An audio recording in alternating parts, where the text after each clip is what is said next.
प्रतापगढ़ के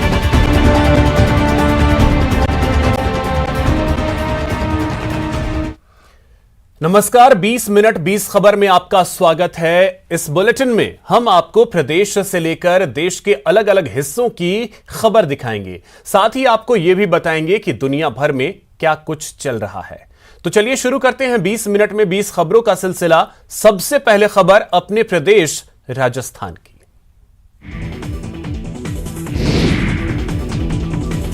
ये हम नहीं कह रहे हैं, बल्कि उनका वीडियो ही इस बात की तस्दीक कर रहा है।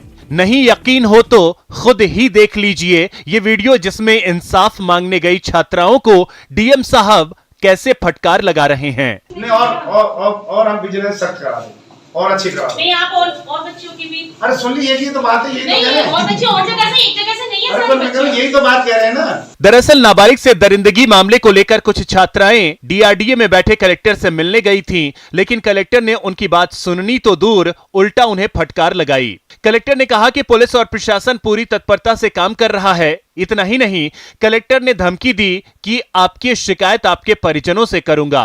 पापा जी का नंबर दो, पापा जी से बात कर। इसके से करने तेरे पापा जी से बात है, नहीं करें इसके पापा जी से बात कर। और स्कूल से हमारे बंदे कैसे आ रही हैं? कौन से स्कूल में? ग्रामीण है ना, ग्रामीण स्कूल। और कौन सी बच्ची बोल रही है? उनके पापा से बात करता हूँ। आ जाओ भाई, कौन सी बच्ची? अरे बात क्यों नहीं करेंगे? उनकी बच्ची है। स्कूल ड्रेस में बच्चे को लाने का क्या मतलब है? उन्होंने छात्राओं से उनके परिजनों के फोन नंबर मांगे। जब छात्राएं फोन नंबर लिखवाने लगी तो कलेक्टर ने एसडीएम को फोन मिलाने के निर्देश भी दिए। कलेक्टर यहीं नहीं रुके, उन्होंने छात्राओं को राजनीति के बजाय पढ़ाई की नसीहत दे डाली। कलेक्टर का ये वीडियो अब सोशल मीडिया पर वायरल हो रहा है और अब बड़ा मुद्दा बनता जा रहा है। जिला कलेक्टर के इस व्यवहार पर केंद्रीय जल शक्ति मंत्री गजेंद्र सिंह शेखावत ने ट्वीट कर पूछा कि कलेक्टर साहब, आपके ऊपर कौन है, उसका नंबर भी बता दीजिए। कोटा शहर की कुन्हाड़ी थाना पुलिस ने बड़ी कार्रवाई करते हुए 68 लाख रुपए से ज्यादा की धोखाधड़ी करने वाली कंपनी के 3 आरोपियों को गिरफ्तार कर लिया। हालांकि इस मामले में मुख्य आरोपी समेत कई दूसरे आरोपी अभी भी फरार हैं, जिन्हें दबोचने के लिए पुलिस जगह जगह दबिश दे रही है।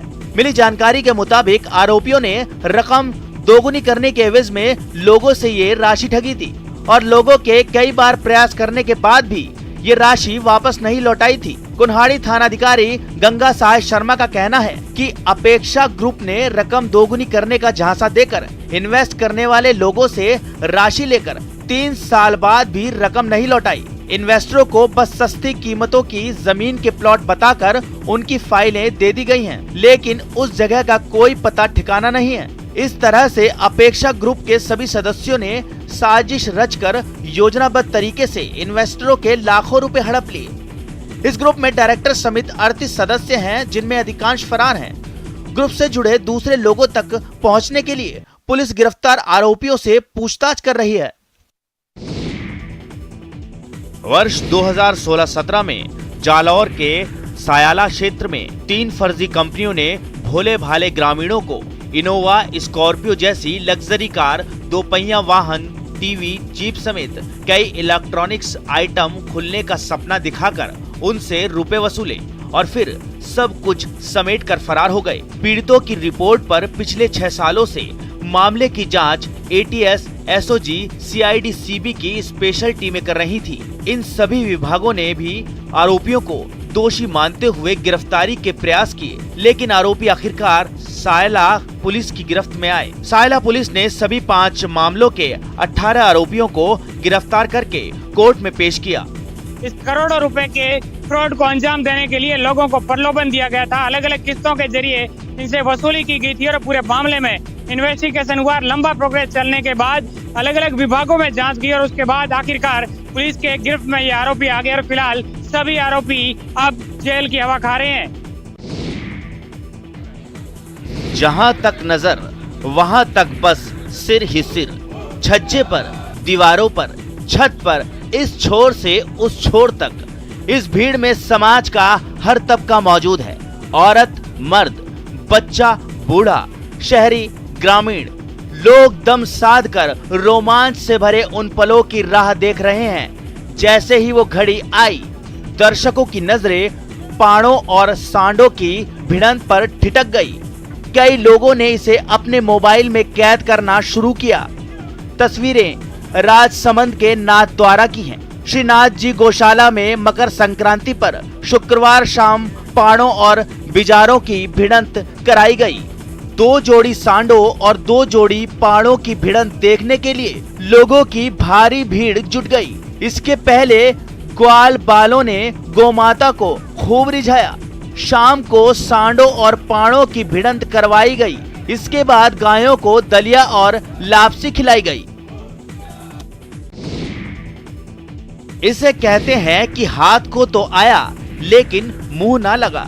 जालौर के भीनमाल में भी एटीएम लुटेरे के साथ भी ऐसा ही हुआ, जहां एटीएम तोड़कर कैश लूटकर फरार होने से पहले ही लुटेरा पुलिस के हत्थे चढ़ गया। हालांकि उसने अपनी तरफ से काफी चालाकी की कोशिश की, लेकिन उसकी सारी चालाकी धरी की धरी रह गई। एटीएम बूथ में घुसते ही लुटेरे ने सबसे पहले सीसीटीवी कैमरों पर कागज चिपका दिए और आधा शटर नीचे कर दिया। उसके बाद एटीएम तोड़कर पहली रैक से 86,000 रुपए निकाल लिए, लेकिन उसका लालच बढ़ गया और अब दूसरी रैक तोड़ने की कोशिश करने लगा। बस यही भारी पड़ गया। बगल में स्थित विकास भवन के सुरक्षा गार्ड ने पुलिस को फोन कर दिया। पुलिस ने भी तत्परता दिखाई और झटपट मौके पर पहुंच गई और आरोपी मालाराम देवासी को गिरफ्तार कर लिया। अभी उससे पूछताछ जारी है और जो उम्मीद है कि बहुत संभावनाएं हो सकती है कि काफी जगह जो से चोरियां की है तो बता सकते हैं, कुछ राज खुल सकते हैं। जो आरोपी है आखिरकार पुलिस के हत्थे चढ़ गया।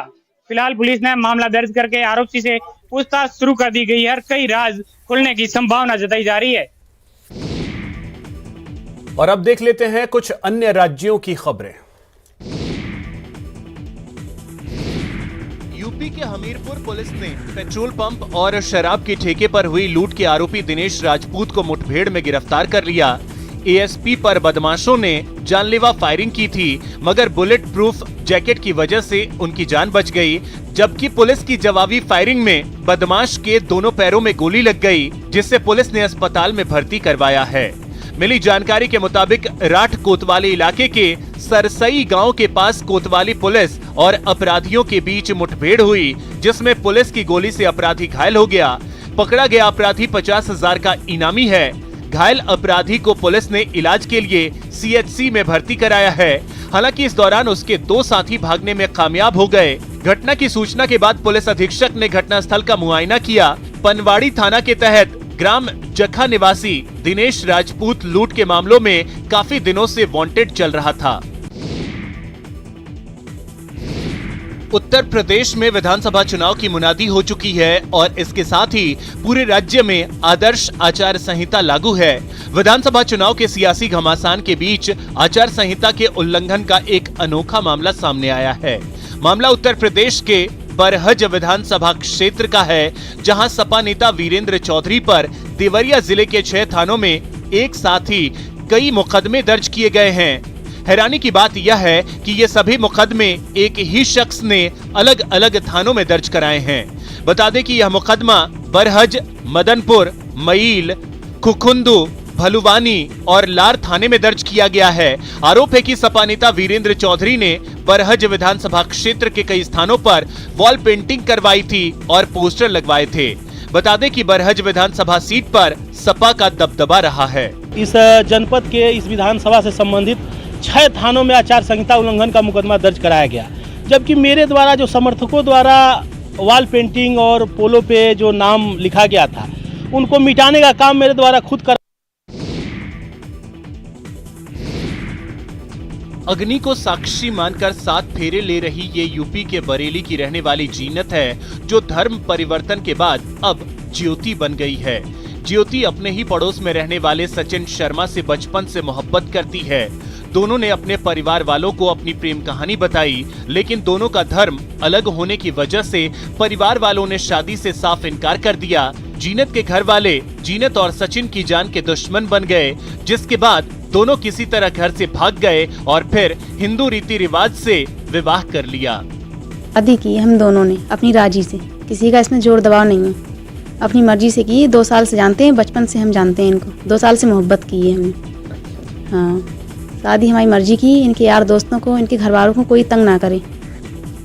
ज्योति सचिन के साथ बहुत खुश है, लेकिन उसकी खुशी परिवार वालों को अच्छी नहीं लग रही।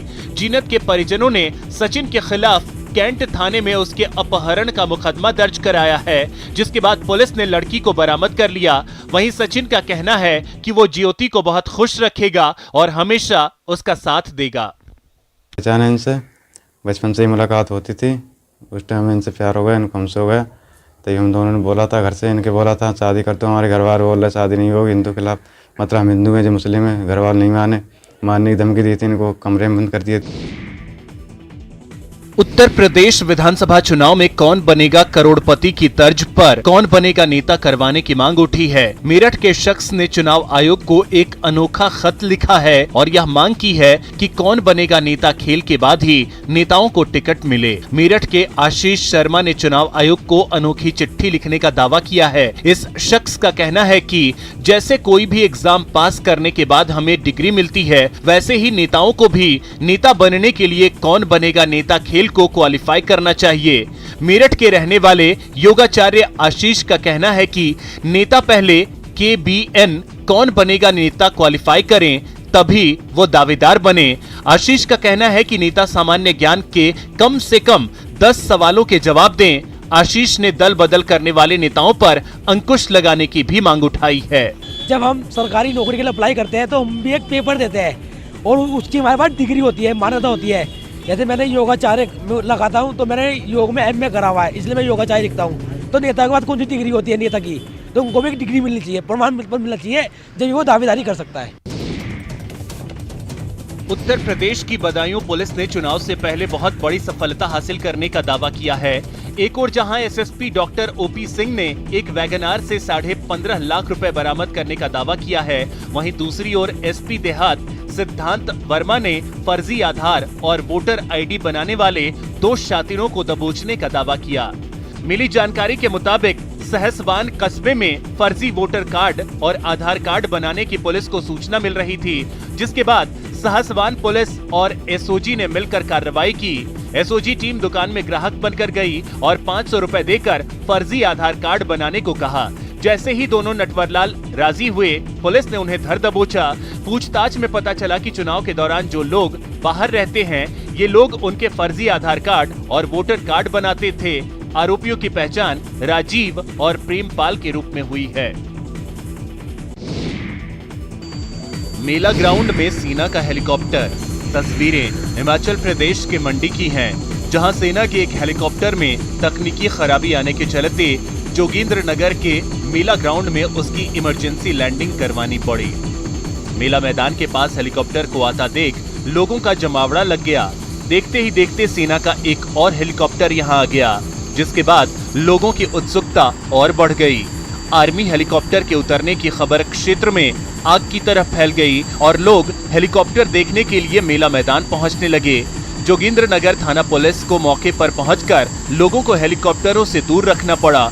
मिली जानकारी के मुताबिक सेना के हेलीकॉप्टर में जैसे ही तकनीकी खराबी आई, पायलट ने तुरंत कंट्रोल रूम से संपर्क साधकर इसकी जानकारी दी और जोगिंद्र नगर के मेला ग्राउंड में उसकी इमरजेंसी लैंडिंग करवा दी। सेना के हेलीकॉप्टर उतरने की खबर क्षेत्र में आग की तरह फैल गई। हेलीकॉप्टर देखने के लिए लोगों की भीड़ जुट गई। पुलिस ने मौके पर सुरक्षा घेरा बनाया, किसी को हेलीकॉप्टर के नजदीक नहीं जाने दिया। DC मंडी अरिंदम चौधरी ने इमरजेंसी लैंडिंग की पुष्टि की है। बांस के सख्त रेशों को आकार देते माहिर हाथ, बांस के बेजान टुकड़ों में जान भरते माहिर हाथ। हसनगंज की ये महिलाएं कल तक अपने हालात पर बेबस थीं। पति की नौकरी छूटते ही दाने दाने को तरसती थीं। जब जीविका जैसी संस्था ने हाथ बढ़ाया तो इन महिलाओं ने उन हाथों को थामने में देर नहीं की। बांस के टुकड़ों से कारीगरी सीखी और आज वही महिलाएं बांस के छोटे छोटे टुकड़ों से कमाल की कारीगरी कर रही हैं। कहीं गुलदस्ता आकार ले रहा है तो कहीं पेन स्टैंड, कहीं टोकरी बन रही है तो कहीं सजावटी सामान। इन महिलाओं के हाथों से बने ये सामान जीविका के जरिए जब बिहार की ही नहीं देश के दूर दराज के मार्केट में पहुंचेंगे तो बेशक बेशकीमती हो जाएंगे और इसकी आमदनी इन महिलाओं के परिवारों को खुशहाली से भर देगी। जीविका की ओर से इन दिनों कटिहार के गांव-गांव और गली मोहल्लों में चल रहा स्वरोजगार का ये अभियान रंग लाने लगा है। संगीत की धुनों पर थिरकते इन बच्चों की तस्वीरें हैरान कर देने वाली हैं। उम्र भले ही छोटी हो, लेकिन इनमें सीखने का जुनून है। चाहत और लगन से डांस के मुश्किल स्टेप्स भी आसान नजर आ रहे हैं और पूरी परफेक्शन के साथ अपने गुरु के निर्देशों को फॉलो कर रहे हैं। तस्वीरों में सफेद कपड़े में जो बच्ची दिख रही है उसका नाम भाव्या है। उम्र महज 7 साल, लेकिन प्रतिभा गजब की है। पूरी लय और ताल के साथ वो थिरक रही हैं। लैला मैं लैला 3 साल की उम्र में डांस सीखने वाली भाव्या एक्टिंग की हॉबी भी रखती हैं। पढ़ाई में मैथ पसंद है।